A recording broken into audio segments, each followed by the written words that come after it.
Hello friends, नमस्कार। मैं प्रियंका स्वागत करती हूँ आप सभी का आपके अपने चैनल टारगेट टीचर जॉब में। दोस्तों, आशा करती हूँ कि आप सब लोग भले चंगे होंगे। तो आज हम लोग देखेंगे आपका डीएलएड थर्ड सेमेस्टर का सामाजिक अध्ययन, और इसके अंतर्गत हम लोग देखेंगे आज आपका अध्याय नंबर 7, जिसका नाम है जीवमंडल, प्राकृतिक प्रदेश एवं जनजीवन। तो दोस्तों, संसार के प्राकृतिक प्रदेशों का विभाजन धरातल के स्वरूप, जलवायु और वनस्पति के आधार पर किया जाता है। और दोस्तों, अगर हम देखें तो संसार के विभिन्न महाद्वीपों का अध्ययन करने पर ये पाया गया है कि इन महाद्वीपों के किसी क्षेत्र में बहुत अधिक वर्षा होती है तो किसी क्षेत्र में बहुत कम वर्षा होती है। जिस क्षेत्र में अधिक वर्षा होती है वहाँ सघन वन पाए जाते हैं, जहाँ वर्षा कम होती है वहाँ घास के मैदान या कटीली झाड़ियाँ पाई जाती हैं। तो जिस प्रकार का प्राकृतिक वातावरण होता है उसी के अनुरूप वनस्पतियाँ, जीव जंतु, कृषि, मानव जीवन और रहन सहन होता है। जैसे अफ्रीका महाद्वीप के सहारा मरुस्थल एवं एशिया महाद्वीप के अरब मरुस्थल में गर्मी अधिक पड़ती है। तो ये दोनों क्षेत्र जलवायु, वनस्पति और जीव जंतु, कृषि, उपज आदि की दृष्टि से लगभग समान हो जाते हैं। तो इन क्षेत्रों को मरुस्थलीय प्रदेश कहते हैं। इसी प्रकार विश्व को समानता के आधार पर अनेक भागों में बांटा जा सकता है। तो दोस्तों, ऐसे क्षेत्रों को क्या कहते हैं? प्राकृतिक प्रदेश कहते हैं। तो चलिए देखते हैं प्राकृतिक प्रदेशों का जो विभाजन है किस तरह से है। देखिए, यहाँ पे जलवायु के अंतर्गत तापमान और वर्षा का अध्ययन किया जाता है। तापमान और वर्षा के सम्मिलित रूप को ही क्या कहते हैं? जलवायु कहते हैं। प्राकृतिक प्रदेशों के विभाजन का मुख्य आधार जलवायु ही होता है।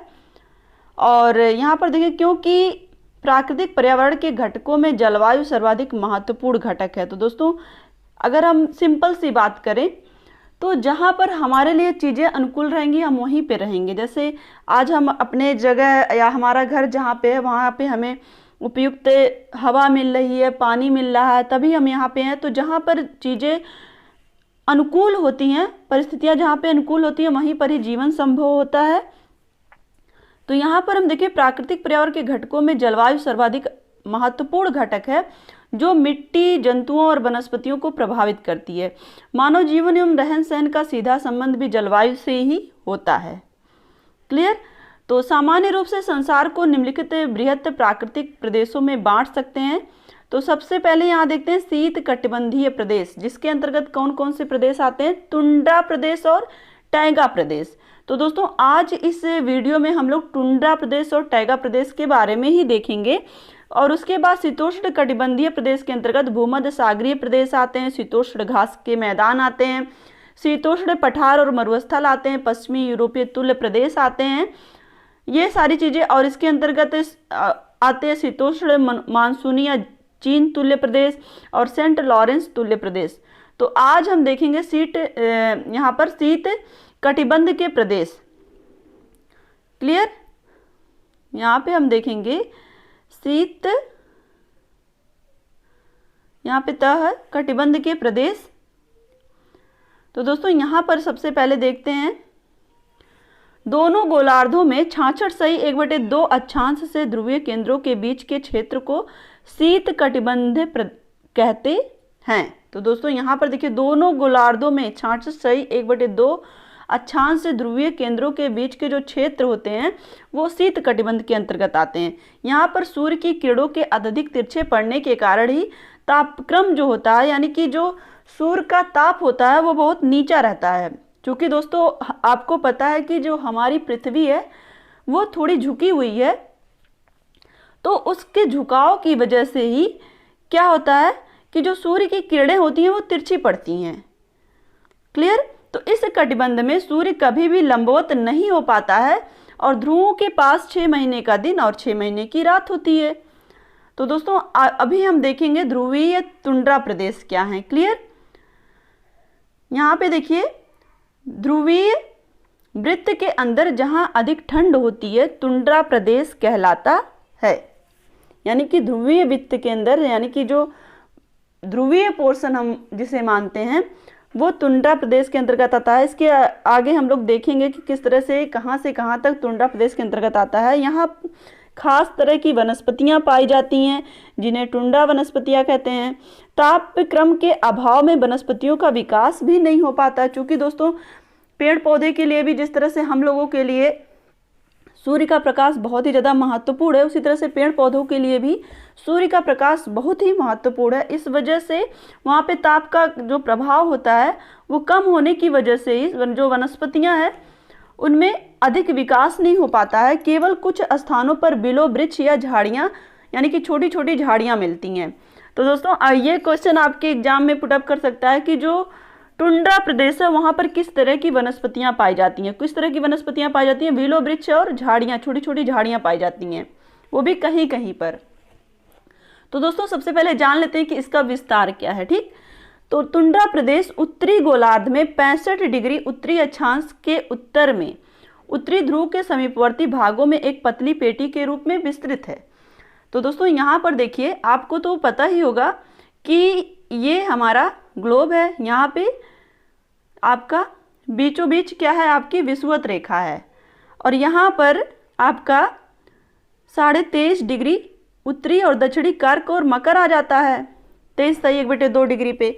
और उसके बाद आपका 65.5 डिग्री के ऊपर 65.5 डिग्री के ऊपर आपका उत्तरी ध्रुव में, आपके उत्तरी ध्रुव के समीपवर्ती भागों में एक पतली पेटी के रूप में है टुंड्रा प्रदेश, उसको हम कहते हैं। क्लियर? अब आप जब घर पे मैप ओपन करिए और उस मैप में देखिए कि कहाँ पर आपका विषुवत रेखा है, कहाँ पे 65 डिग्री है। क्लियर? क्योंकि आपका पूरा जो मैप होता है उसके बीचों बीच में आपकी विषुवत रेखा होती है और उसके बाद आपके वो अक्षांश दिखेंगे साइड में। तो चलिए आगे देखते हैं और इसमें विस्तार। तो इसके क्षेत्र में एशिया, यूरोप और उत्तरी अमेरिका के उत्तरी भाग आते हैं। विस्तार जैसे हमने देखा कि इसका विस्तार उत्तरी अक्षांश में है, लेकिन उत्तरी अक्षांश में कहाँ? तो इसका क्षेत्र विस्तार क्या है? एशिया है, यूरोप है और उत्तरी अमेरिका का उत्तरी भाग है। क्लियर? दोस्तों आगे हम देखें, अत्यधिक ठंड के कारण टुंड्रा प्रदेश में सतह के नीचे की मिट्टी साल भर पत्थर से जमी रहती है और नीचे की मिट्टी कठोर होने के कारण यहाँ पेड़ जो होते हैं वो बढ़ नहीं पाते हैं। और तो अगर पेड़ बढ़ भी जाएं तो यहाँ पर जो तूफानी हवाएं चलती हैं, बहुत तेज से हवा जो चलती है, उन हवा के कारण भी जो टहनियाँ वो टूट जाएंगी। इस वजह से भी वहाँ पे ऊंची वनस्पतियाँ नहीं पाई जाती हैं। इसके पहले हम लोगों ने देखा ना, विलो और छोटी छोटी झाड़ियाँ पाई जाती हैं, यही रीजन है। इसलिए टुंड्रा प्रदेश में अधिकतर जो वृक्ष होते हैं वो छोटे रहते हैं और अधिकतर यहाँ, इसके पहले ही हम लोगों ने देखा कि कुछ ही जगहों पर विलो वृक्ष पाए जाते हैं, यानी कि ये जो प्रदेश है वो वृक्ष विहीन प्रदेश है। क्लियर? अब हम चलते हैं जीव जंतु के विषय में। दोस्तों यहाँ पर देखें हम, रेनडियर के अतिरिक्त सील, वेल, सफ़ेद भालू, लोमड़ी, मस्क कैरिबू और भेड़िया, आर्कटिक लोमड़ी, वालरस एवं बारहसिंगा जैसे समूरधारी जंतु पाए जाते हैं। क्योंकि दोस्तों यहाँ अत्यधिक ठंड होती है तो इस वजह से जो जंतु पाए जाते हैं उनके शरीर पर काफ़ी बड़े बड़े बाल होते हैं। क्लियर? और यहाँ पर ये सारी चीज़ें हम लोगों ने देख ली। दोस्तों यहाँ पे एक चीज़ और हमें देखना है कि यहाँ का जो मानव जीवन है वो कैसा होता है, उसको आप सुन लीजिए तब भी याद रहेगा। दोस्तों यहाँ पर इस प्रदेश का जो विषम एवं कठोर पर्यावरण मानव जीवन एवं आर्थिक विकास में बाधक है। और यहाँ पर नदी की घाटियों और तटीय भागों में कुछ जनसंख्या रहती भी है। तो उत्तरी कनाडा, ग्रीनलैंड और अलास्का में एस्किमो, स्कैंडिनेविया में लैप्स और साइबेरिया में याकुत, चुक्की एवं सेमोयाड, ये सब जनजातियों के नाम है दोस्तों। एस्किमो, लैप्स, याकुत, चुक्की और सेमोयाड, ये सब जनजातियां हैं वहाँ की, मतलब जो भी वहाँ पे मानव जीवन है, जो लोग निवास करते हैं। तो इतने ठंड और बर्फीले प्रदेश में खेती करना भी तो असंभव ही है। और यहाँ पर पेड़ पौधे बहुत ही कम उगते हैं, ये सारी चीज़ें हम लोग ने देखी। वालरस के बड़े बड़े झुंड समुद्र के किनारे तैरते हुए दिखेंगे और सील, वेल, मछली आदि भी समुद्र में खूब दिखने लगते हैं। और दोस्तों चुक्की लोग समुद्र के इन जानवरों का शिकार करते हैं, यानी कि यहाँ की जो चुक्की जनजाति है वो यहाँ पे इनका शिकार करती है और ये जानवर उनके जीवन का आधार हैं। शिकार के लिए लोग बंदूक, हारपून लेकर अपनी नाव की ओर दौड़ पड़ते हैं। पुराने समय में बंदूकों की जगह तीर कमान से शिकार करते थे। और दोस्तों इसके अलावा अगर हम देखें तो यहाँ पर उत्तरी भाग में कनाडा के एस्किमो नाम की जो जनजाति है वो बर्फ के घर में रहते हैं, जिन्हें हम क्या कहते हैं, इग्लू कहते हैं। कैरिबू नाम के पशु उनकी बिना पहियों की गाड़ी खींचते हैं। ये जो नाव चलाते हैं नाव जो यूज करते हैं उसको कयाक कहते हैं, कयाक। और दोस्तों ये जो जनजातियां एस्किमो, ये लोग मछली, सील, वालरस और ध्रुवीय भालू का शिकार करते हैं। इनकी जो मानवीय संस्कृति है ये पूर्णतः वातावरण पर आधारित होती है। कनाडा और रूस में इन लोगों को व्यवस्थित जीवन बिताने का अभ्यास कराया जा रहा है। पिछले 50 वर्षों में इनके जीवन में पर्याप्त परिवर्तन भी आया है। उदाहरण के लिए अगर हम देखें तो कनाडा के एस्किमो हार्पून के स्थान पर राइफल का प्रयोग शिकार के लिए करते हैं। तो रूस सरकार ने सामोयार्ड के पशुधन विकास के लिए रेनडियर फार्म भी बनाए हैं। तो दोस्तों ये सारी चीज़ें आपके लिए कुछ महत्वपूर्ण जानकारी थी। इसको अगर आप सुन भी लेते हैं तब भी आपको याद रहेगा। अब हम चलते हैं दोस्तों टाइगा प्रदेश की तरफ। तो टाइगा प्रदेश से उसका विस्तार क्या सबसे पहले जानते हैं। दोस्तों यहाँ पर देखिए उत्तरी गोलार्ध में 50 डिग्री उत्तरी अक्षांश से 65 डिग्री उत्तरी अक्षांश के मध्य टाइगा प्रदेश स्थित है। तो दोस्तों इसके पहले हम लोगों ने जो यहाँ पे देखिए ये यहाँ पे विषुवत रेखा और उसके बाद यहाँ पे इसके पहले हम लोगों ने देखा था कि 65 डिग्री से जो ऊपर था वो था टुंड्रा प्रदेश, लेकिन यहाँ पे 50 से 65 के बीच में जो है वो क्या है, टाइगा प्रदेश। क्लियर। तो अब हम चलते हैं इसका विस्तार आगे देखते हैं। उत्तरी अमेरिका महाद्वीप में अलास्का से लैब्राडोर तक, यूरेशिया में फिनलैंड से उत्तरी पूर्वी साइबेरियन तक इसका विस्तार है। क्लियर। दोस्तों ये सारी चीज़ें जब आप पढ़िए घर पे तो आप विश्व का मैप अपने सामने रखिए और उसमें जो भी चीज़ें यहाँ पे नाम जो भी लिए जा रहे हैं उनको मैप में खोजने की कोशिश करिए, क्योंकि मैप से कनेक्ट करके जब आप पढ़ेंगे तो चीज़ें आपको याद होंगी।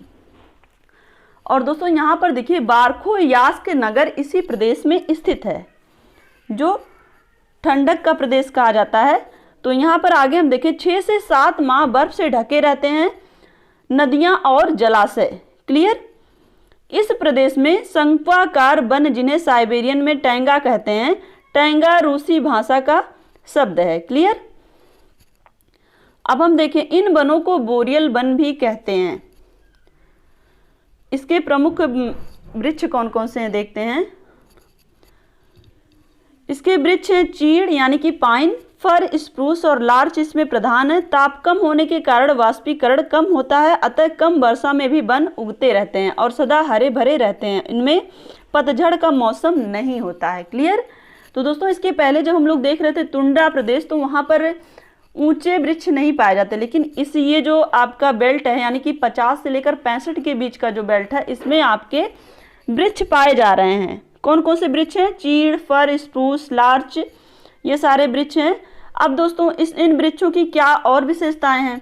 इन वृक्षों की पत्तियां सुई की भांति नुकीली होती हैं जो वाष्पीकरण से होने वाली आर्द्रता को बचाती हैं। क्लियर। अब दोस्तों यहाँ के जीव जंतु के विषय में भी देख लें।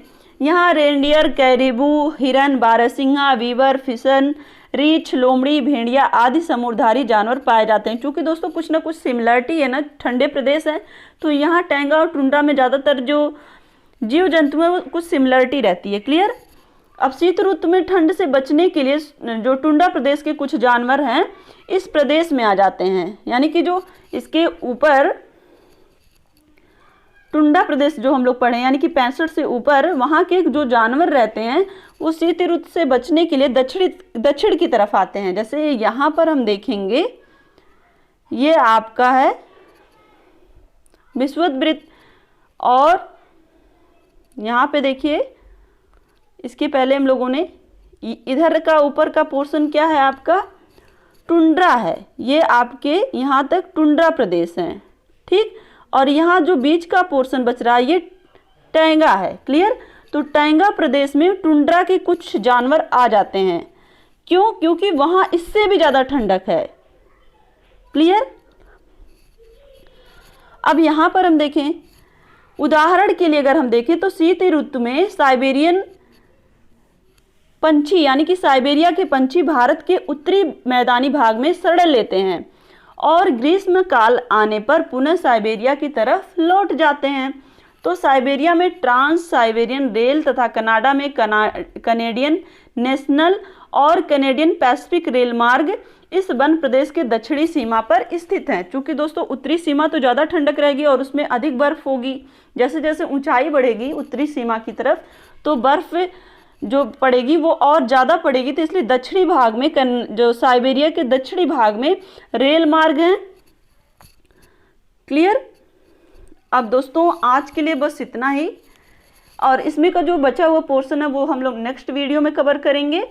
तो आज का क्वेश्चन है आपका,